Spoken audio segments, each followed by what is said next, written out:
Thanks, bud. Hey, 3, 2, 1, rolling. All right, everyone, this is Jay Holman, Dancer Freedom Studios. Maddie assisting me tonight.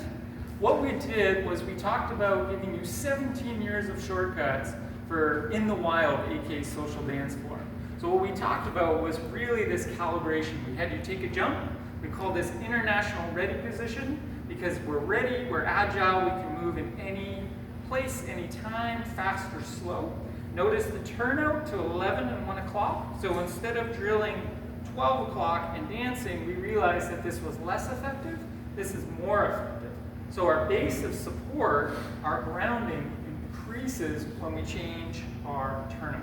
So 11 and 1 o'clock, what I had you do was a cool drill where I literally got you to push up, do the calf raise, go up, do a couple of them just to warm up the muscles, all that, tendons, and the clicking and the cracking, right? Stay up there. Now squat down, and then let the heels kiss, and then push up through the floor and use the floor to straighten our legs.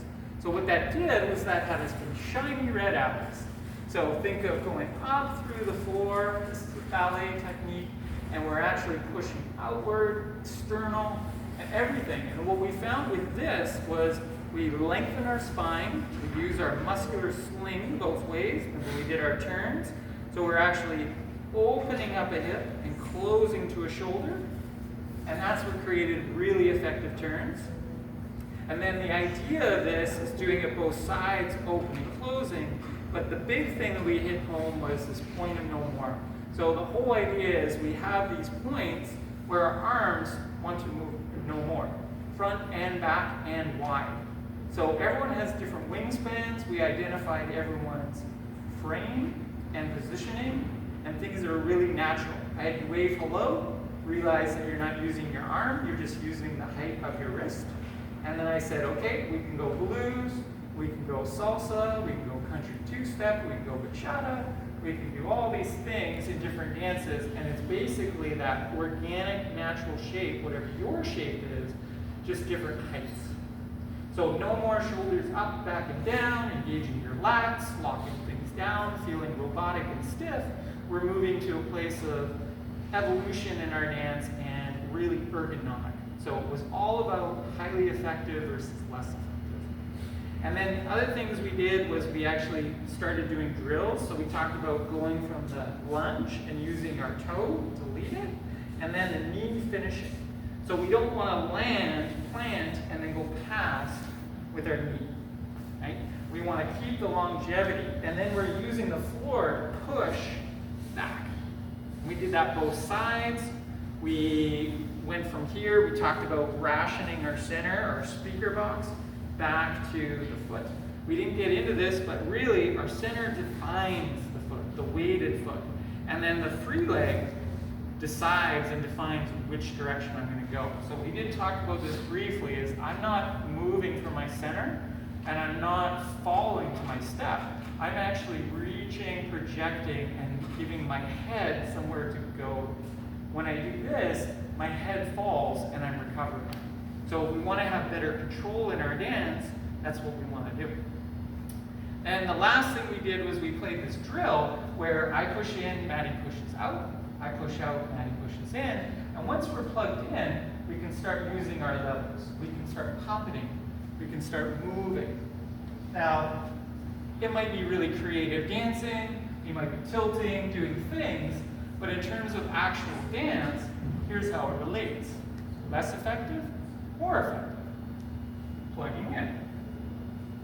And Maddie can feel all of the articulation, less effective, no pressure stopping. So Maddie is a pressure stopper. She's always moving and seeking, right? So all these things that we do apply to our dance. That's the where does this fit in now portion. Yeah, so we do solo drills, we learn our body, we drill these things, so then when we get on the social floor, it just comes out. And then the beauty of it is now you can be totally artistic and engage with the music versus, what was that pattern of the week, or what's the script I learned from my dance class? oh, I'm going to pull it out now. It's like we drill all these things and learn our body more effectively. I'm trying to think of anything else. No more. Do you have one? Ah, the barometer. So then the final game, we didn't get around to it, but you can play it at home or grab your children, grab your dog, it works, is put the hand up like you're going to wave hello, and this is a barometer. So when I push, this is 0, this is 5, this is 10, play this and see what bearing down weight is.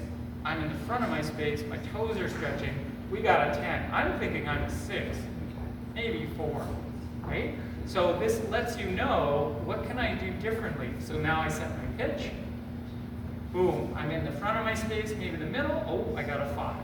Now I'm going to relax, 2 pounds of pressure. Ah, beautiful. What happens when I use my pinky?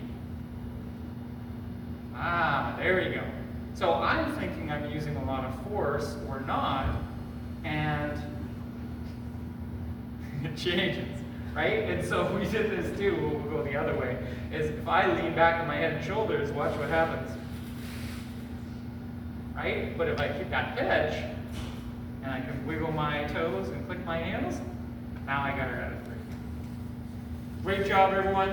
Give Maddie a hand. danceyourfreedom.com is my website if you want to check out more of what I do. And it was a super pleasure teaching you. And I would love to hear 1 or 2 ahas once we wrap this up and start playing the music. Come on up to me, ask me any questions, and most importantly, ask me to dance. Give Maddie a hand. One more. Martin's our DJ, and I'm going to let Karen take it from here. Hey! Thank you, Jenny. Thanks so much, Dave. Awesome lesson. We're super excited to have you because this worked out. So